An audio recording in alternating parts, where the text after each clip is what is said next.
to Devhan Talk, Bianto Surozo, Distributor and Chief of Partnership Distribution Officer Allianz Indonesia. Selamat datang Bianto. Thank you David. Ya, thank you for your time. Saya tahu kamu pasti sangat sibuk dan masih meluangkan waktu. Saya tuh ngundang Bianto flashback. Seingat saya masih belum lupa 2001 waktu itu sebagai Head of HR di ABN AMRO. Saya diminta merekrut Bianto bergabung sebagai Product Manager Marketing. Kamu masih ingat nggak? Masih ingat. Ingat di ruang yang di pojok itu. Iya. So flash forward sekarang 2020, so that was 19 years ago. Iya. Waktu itu Bianto di PNG switch ke banking ya. Apa yang membuat waktu itu kepengen switch ke banking? Iya, saya sih memang dari kuliah pengennya ke finansial sih Fit, karena kayaknya kan kuantitatif banget gitu ya, dan saya kan memang suka yang kuantitatif. Cita-citanya memang kerja di finansial, cuman saya tuh kena kampus rekrutmen di PNG, datang ke ITB, dan saya kebetulan direkrut itu couple weeks before wisuda lah. Jadi ya saya pikir masuk di sini susah, ya udahlah masuk dulu. Tapi ya setelah sekian tahun ya akhirnya begitu ada iklan besar itu kan pasang ya di newspaper ya. Pengen masuk sesuai dengan yang diinginkan sih, dan here I am until today gitu di financial. I think it's fit, lebih fit buat saya gitu. Ya, puji Tuhan ya. Puji Tuhan. Saya amati perjalanan karirmu dari beberapa tempat. Waktu kamu jadi Retail Banking Director di Permata, saya juga sangat senang. Dan waktu kamu masuk di sini sebagai salah satu top 100 bankersnya Indonesia, wah aku senang sekali. Dan sebagai headhunter ya, dari 100 ini saya contreng, ternyata ada 4 banker yang saya pernah rekrut. Salah satunya Bianto. Jadi sebagai headhunter itu senang sekali kalau ngelihat orang-orang yang pernah kita pilih itu mereka berhasil gitu. Ya puji Tuhan, kadang-kadang kita nggak tahu kan jalan hidup kita ya. Ya ini yang diberikan ke saya sangat bersyukur sih. Iya. Bianto, kita masuk sekarang ke asuransi, di mana mainan kamu sekarang dari banking, ya masih ada irisan sih. Ini krisis ekonomi kita kan pengangguran bertambah, lalu kelas menengah kita juga sedikit banyak terdampak. Namun mereka juga dalam kondisi pandemik ini menganggap kesehatan sangat penting. Gimana kinerja penjualan asuransi di semester 1 tahun ini? Ya, so far kita cukup bagus, kita masih bertumbuh. Yang kita bisa disclose-kan sampai kuartal 1 kemarin, kita masih tumbuh secara GWP 40% ya, despite of industri ada pressure. So kita doing quite well sih. Mainly nggak hanya di bank insurance aja, di bank insurance juga, di agency juga. Quite well dalam artian naik atau flat? Naik, kita kuartal 1 tumbuh 40% GWP. Oke. Jadi berarti karena orang makin aware dan menganggap ini penting kesehatan, mereka merasa harus lebih baik di cover oleh asuransi gitu ya? Ya, sebenarnya market sendiri kemarin sedikit turun sih di kuartal yang pertama. Kalau secara industri ya, untuk life insurance. Kita ngelihatnya gini, dari sisi customer itu demand, desire, dan needs-nya itu meningkat.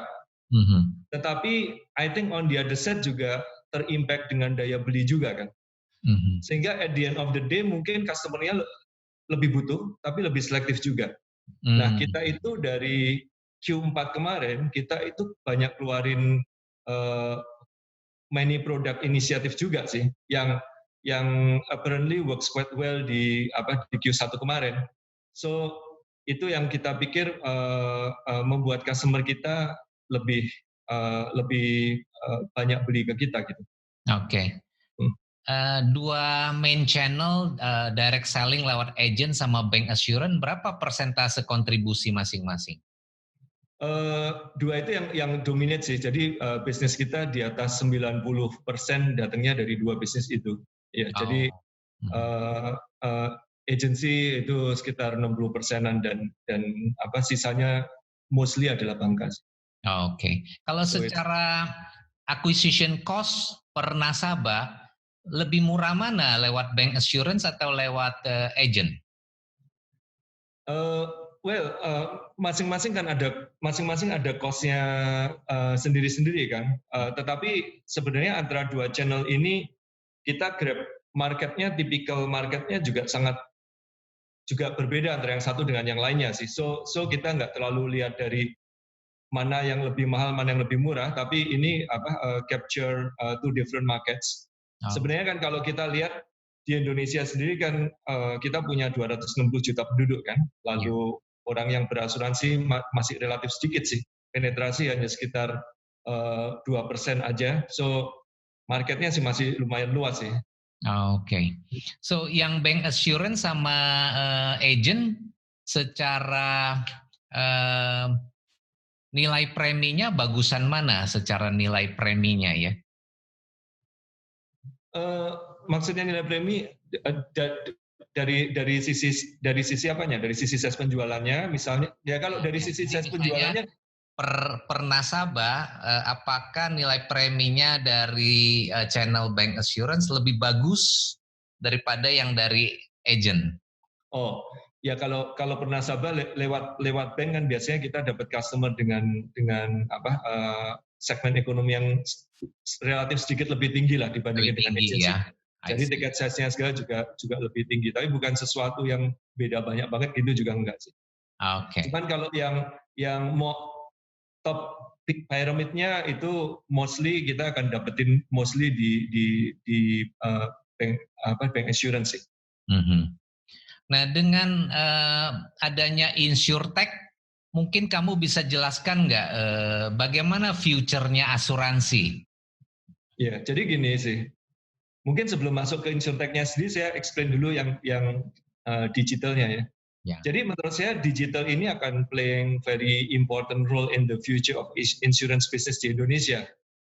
Tetapi dalam foreseeable long future ya, misalnya 10 tahun gitu. Masih 10 tahun lagi ya? Ya, dalam 10 tahun gitu, dalam 10 tahun ini saya rasa baik agent bank versus digital, itu masing-masing akan tetap pegang peranan yang cukup penting sih. Untuk produk yang lebih kompleks, saya rasa peran dari agent dan bank itu masih sangat penting. Sedangkan produk-produk yang lebih simpel, saya rasa digital itu akan main peranan yang lebih besar. Nah, kebetulan kan kalau kita bicara mengenai asuransi itu yang banyak di tap di market itu kan segmen piramid yang atas. Nah, segmen piramid yang atas itu banyak kan dipegang oleh bank sama agency. Sedangkan orang Indonesia tuh paling banyak justru butuhnya adalah produk yang lebih simpler yang dijangkau oleh bigger chunk of populations kan. Nah, itu nanti akan di capture oleh digital sih. Nah, sama juga kebetulan kita di Aliansi kita punya mission adalah insure more Indonesian gitu kan.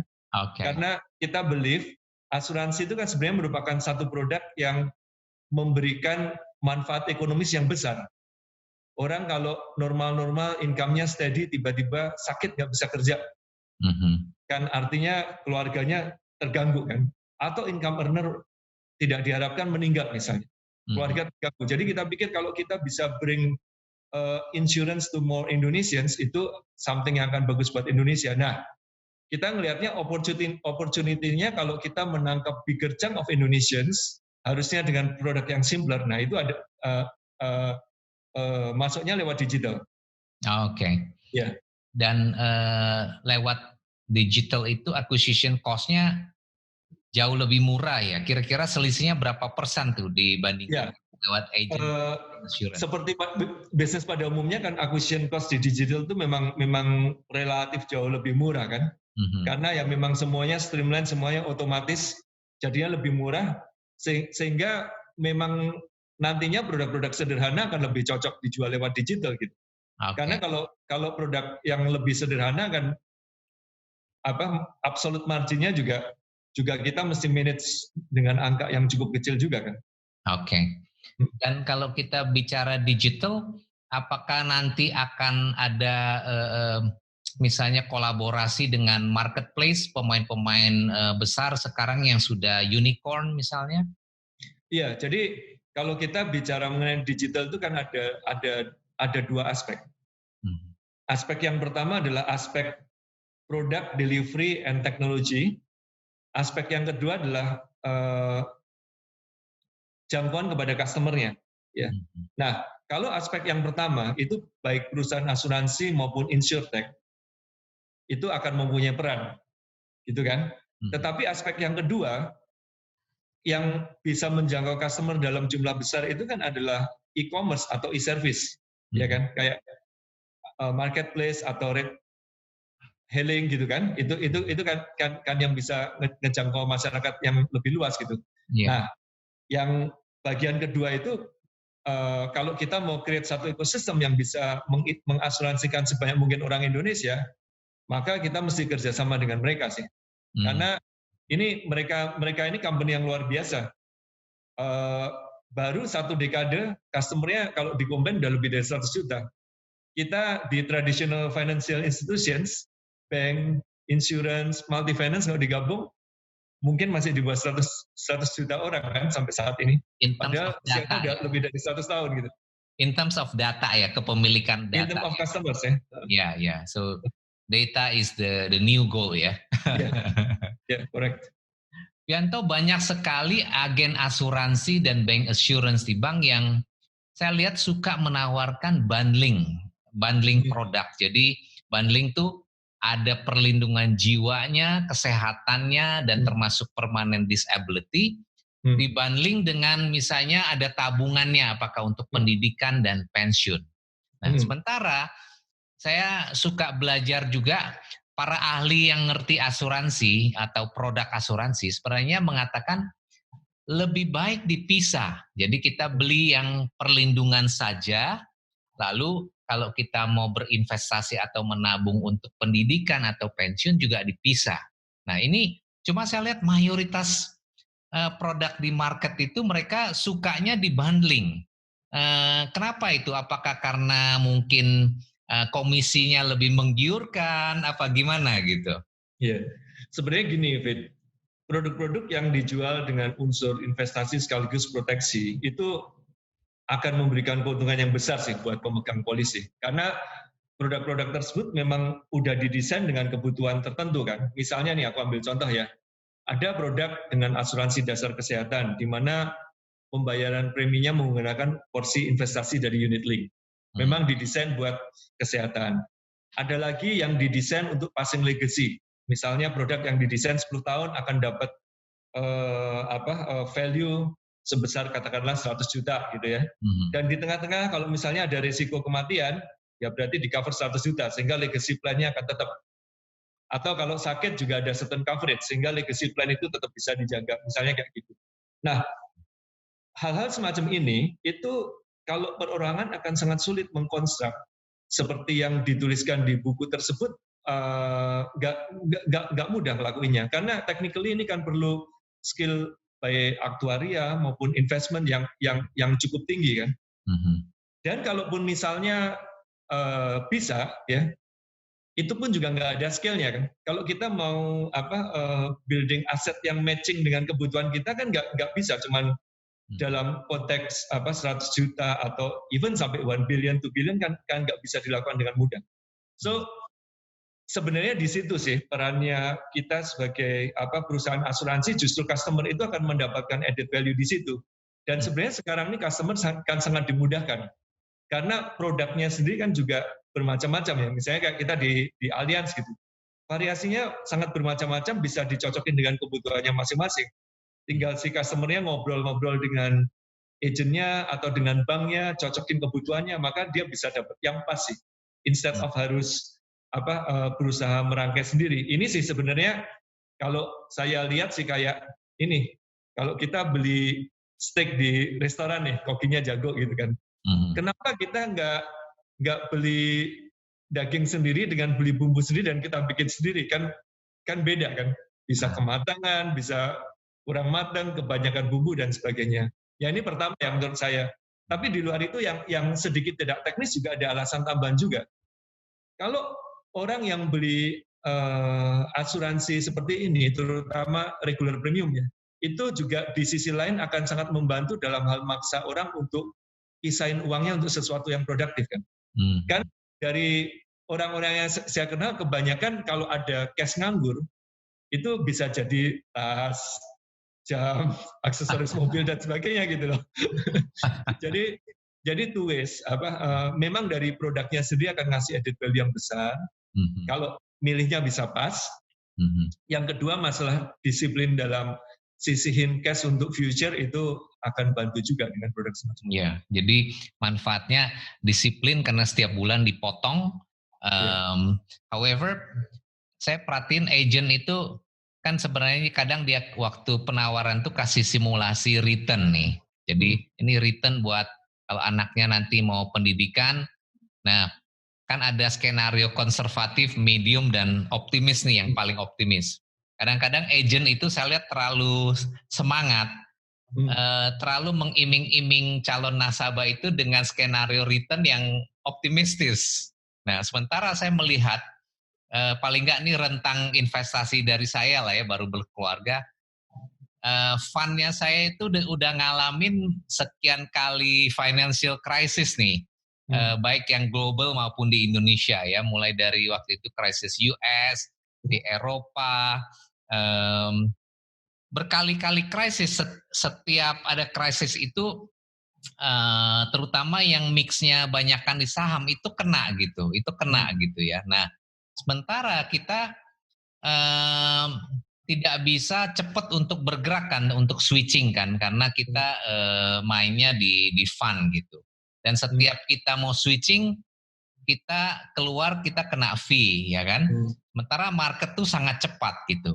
Nah itu saya melihat pro and con-nya sih. Gimana komentarnya Bianto?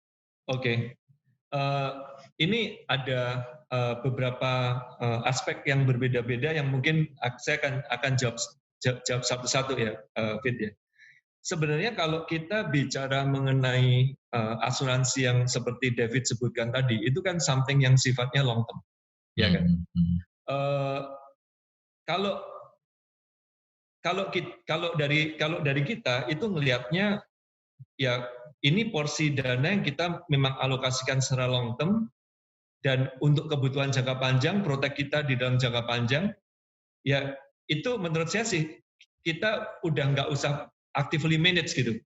Asal kita alokasinya alokasi yang pas, bukan alokasi yang berlebihan, itu udah biarin aja. Karena kalau kita bicara mengenai equity, kita ini ngomong equity ini adalah equity yang quality ya. Yeah. Misalnya kalau di Indonesia ya yang kelas LQ45 lah. Ya, blue chip lah ya. Ya, equity yang quality itu over the long run, ya fixed income sama money market atau bank deposit itu kan nggak bisa ngalahin. Kalau kita taruh di bank deposit atau fixed income udah pasti kalah kalau dalam jangka panjang. So I think once kita allocate dengan benar, udah biarin aja. I think let's not try untuk time the market. Mungkin saya dulu di usia yang jauh lebih muda ya, waktu early 30, ya I was many time trying to outsmart the market kan, ya kan, ya ada pengalaman lossnya juga ada gitu kan. Tapi saya lebih banyak terekspos walaupun saya di dunia finansial ya, tapi kan I'm not kind of person yang tiap hari bisa menganalisis saham dan punya waktu untuk itu semua kan. Betul. Jadi ya behavior-nya udah different. Kalau saya sekarang lihat, oke, saya alokasiin yang benar untuk kalau saya udah porsi cash saya pakai untuk bayar unit link tiap bulan, walaupun ada porsi equity-nya udah biarin aja. Karena that will works well. Nah, sekarang yang perlu diperhatiin tinggal dua hal aja.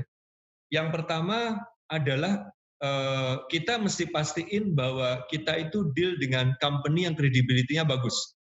Kenapa ini penting? Karena company yang credibility-nya bagus, dia nggak akan invest di tempat yang aneh-aneh. Itu penting buat kita. Makanya saya tadi sebutin, equity itu akan outperform fixed income dalam jangka panjang kalau equity-nya benar. Kalau equity-nya nggak benar, tidak merefleksikan value yang sebenarnya, nggak akan sampai kayak gitu kan. Itu yang pertama. Jadi institusinya mesti pas. Yang kedua ya lihat produk yang pas juga. Nah tadi juga nyambung lagi menjawab concern-nya David. Kadang-kadang kalau ada agent yang menunjukkan skenario-skenario yang sangat agresif, itu ya menurut saya mungkin nggak terlalu pas juga. Kalau kita di Allianz, biasanya ada beberapa skenario yang kita tunjukin sih, supaya customer itu juga punya comprehension bahwa things itu not only possibly on the best scenario aja gitu. Skenario itu bisa bermacam-macam gitu. So itu sih pandangan saya sih. Apalagi sekarang ini kan market semakin bergejolak ya. Tapi ya ada satu hal yang pasti tadi, bahwa kalau kita taruh di tempat yang tepat dalam jangka yang panjang ya akan tumbuh. Ya kita lihat aja kan, buktinya kan Warren Buffett almost all the assets yang dia punyain ditaruhnya di Berkshire Hathaway, ya kan? Yang dia punya portfolio saham yang dia pilih sendiri, berkualitas, dalam jangka panjang kan dia outperform orang yang trading. Ya. Saya amatin juga sebagian orang tua yang berinvestasi lewat properti atau beli tanah untuk pendidikan anak-anaknya. Tapi Bianto kan lihat 3-4 tahun terakhir juga karena bubble-nya properti naiknya sangat cepat. Sekarang mereka mau jual untuk pendidikan anaknya itu juga nggak bisa dijual. Mau jual di harga bubble apalagi. Jadi harus quite heavily discounted. Dan banyak yang main di properti maupun di tanah itu sekarang mau jual propertinya untuk pendidikan anak-anak juga nyangkut loh banyak kan. Ya, memang itu, Fit. Setiap aset yang kita investasikan itu kan mempunyai karakteristik macam-macam kan. Itu satu kan. Terus yang kedua, setiap aset itu ada waktunya di mana dia tumbuh dengan normal, tumbuh dengan luar biasa cepat, turun dengan normal, dan turun dengan luar biasa cepat. Cycle itu pasti ada, ya kan? Itu kan hal yang pasti. Makanya kalau saya walaupun bekerja di dunia keuangan, tetapi kan bukan profesional dalam hal aset manajemen kan? Ya. Rumus yang paling gampang adalah diversify the assets. Some people yang even sangat skew ke equity, ke property misalnya. Kan ada tuh yang all the investment, tabungan jangka panjang, hari tua semuanya di property. Karena dia believe in the past, punya certain good experience. Ya kalau property lagi burst, ya problem juga gitu. Atau orang yang punya belief tinggi di equity, ditaruh di equity semua gitu kan. Ya kalau lagi burst, ya jatuh. Makanya aset itu kan kita mesti sangat hati-hati. Nomor satu kalau menurut saya kita diversify, itu penting. Karena ada waktunya naik, ada waktunya turun, yang satu naik, yang satu turun gitu kan. Itu akan kasih kita certain protection for the future. Lalu alokasinya kita juga mesti sesuaikan dengan horizon-nya kan. Kalau yang kita anaknya tahun depan udah waktunya sekolah yang kita mesti keluar duit banyak, ya kita nggak bisa taruh di aset yang yield-nya potensialnya tinggi. Tapi kalau lagi susah sekali di liquidate karena nggak terlalu liquid gitu kan. Itu juga mesti di matchingin juga sih. Well, thank you so much. Saya percaya apa yang udah kita bahas dan Bianto share ini akan bermanfaat bagi banyak young parents yang lagi merencanakan investasi keuangan untuk pendidikan anaknya. Sukses untuk Bianto, stay healthy and fit buat keluarga ya, dan anaknya yang akan melanjutkan kuliah ke Belanda ya. Sama-sama David. Doa saya buat David supaya semakin sukses juga dan sehat selalu, David dan keluarga juga. Thank you so much. Thank you. Ya.